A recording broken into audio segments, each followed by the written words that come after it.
Salut les amis, c'est Miko Cuisine. Aujourd'hui au menu nous avons des lasagnes polonaises. Alors ceux-là on va les réaliser sans crème parce qu'à Bologne en réalité on n'utilise pas de crème. On va essayer d'être le plus proche possible de la recette traditionnelle pour le fromage malheureusement parce qu'en fait on est proche des vacances et il faut qu'on passe tout le fromage qui nous reste en rab. Allez, c'est parti mon kiki.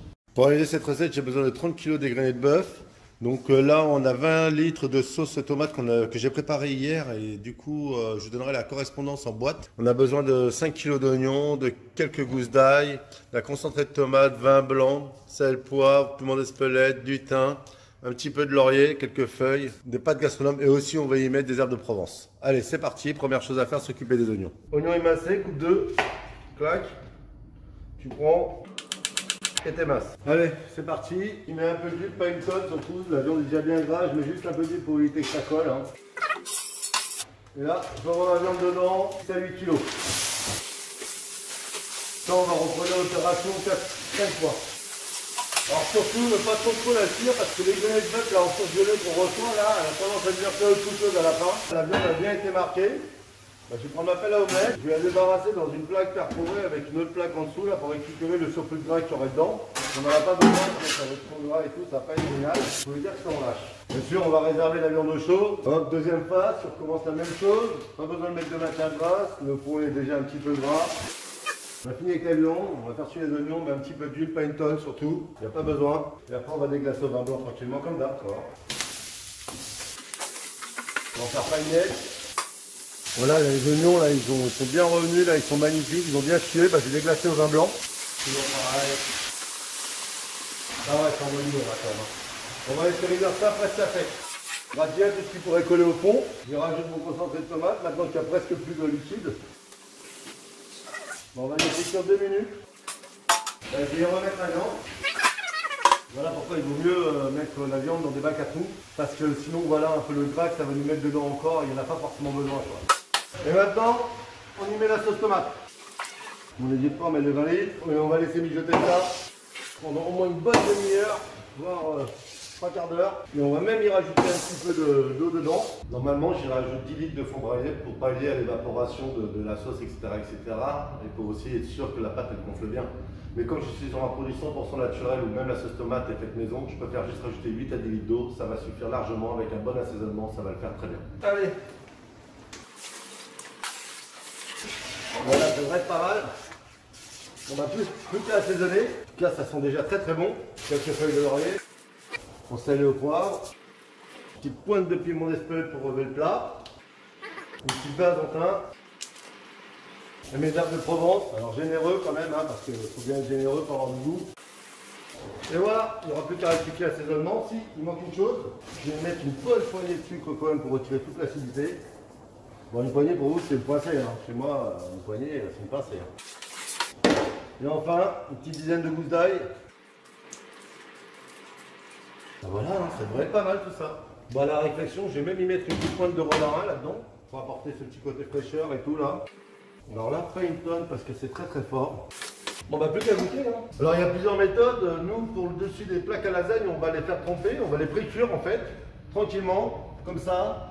Mais dans de l'eau simplement parce que là on est sur un produit naturel, mais on peut y mettre très bien un bouillon et tout ça. Et puis sinon tu peux faire ça pour toutes les couches hein, et tous les étages. Voilà, donc là c'est parti pour 3-4 minutes de pré-cuisson. Elles ont été pré-cuites, donc je vais les débarrasser. Il existe même plaques d'ailleurs déjà pré-cuites en surgelé et peut-être même en frais. Et en plus elles font la taille pile poil d'un gâteau, donc c'est beaucoup plus rapide. Mais là j'avais encore des pâtes comme ça à passer, donc je vais les passer. Et juste à les mettre comme ça, tu vois, tranquillement, ça va s'égoutter simplement. Et ça aide vraiment à avoir une bonne qualité. Premier truc à faire, mettre un petit peu de sauce tomate pure, simple comme ça, qu'on a préparé en avance avec le petit basilic super sympa. On en met juste un peu dans le fond de ces plaques. On répartit le produit. Ça va aider nos pâtes à gonfler correctement durant la cuisson. Donc maintenant on y met nos plaques sèches. Alors moi je coupe un peu le bout là comme ça, pour bien la poser là. Je fais des raccords, simple comme ça, hop là. Ça manque un peu là comme ça, bon normalement ça va gonfler.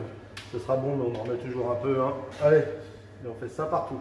Maintenant j'y mets une bonne louche de ma bolo, toujours maison. Je peux vous dire un truc, ça sent très très bon. On répartit le produit là. Là on y en met une couche mais dans l'autre sens, de plaques.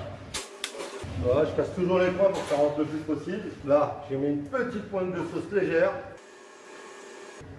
Fait que les lasagnes vont se méfier. Si c'est trop liquide, ça va pas tenir dans l'assiette. Si c'est trop épais, bah, ça va faire un petit peu du plâtre et tout, ça ne va pas gonfler. Donc il faut vraiment faut essayer d'être le plus juste possible, quoi. Là, j'ai remis une autre couche à lasagne, et je la mets dans l'autre sens. Hop, là j'enchaîne pareil de l'autre côté. On reprend de notre fameuse bolognaise. Bonne petite couche. Et on répartit bien le produit sur toute la surface. Il manque un petit peu ici quand même. Là, je manque de générosité ici, hein, ça se voit tout de suite. Hein. Donc du coup maintenant, je prends mes pâtes qu'on a fait cuites là, et là, je les mets comme ça, dans l'autre sens. Je pose, je mets. On la casse.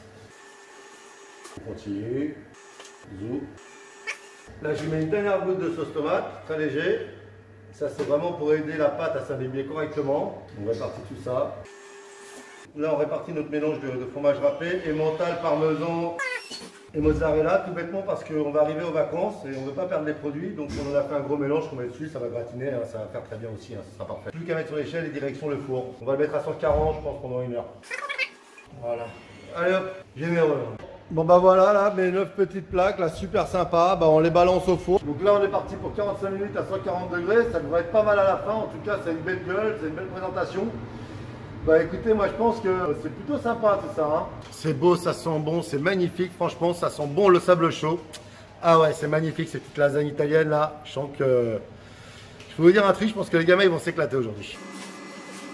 Amazing, franchement. Fabuleux, magnifique, très bien assaisonné, on sent les petites herbes là comme ça, la petite pointe d'ail. Ce côté basilic frais là dans la sauce tomate, et on voit vraiment que c'est une sauce tomate qui a été faite maison. Alors je vous avoue, ça a été un petit peu laborieux, la sauce tomate est très long. Mais le résultat est là. Alors n'oubliez pas de cliquer sur la vidéo, bien sûr il y aura la recette pour 200 personnes et aussi pour 4 à 8 personnes. Et je vous donnerai aussi la correspondance pour pouvoir la réaliser avec des boîtes et tout ça, parce qu'en général je la fais avec des boîtes, hein, c'est exceptionnel que j'ai fait maison comme ça. Mais bon voilà, je voulais me faire plaisir, c'est fait, je pense pas que je le referai, hein, ça a été vraiment balèze. Allez les amis, je vous dis à bientôt pour une nouvelle recette sur Dominique Cuisine. À bientôt les amis.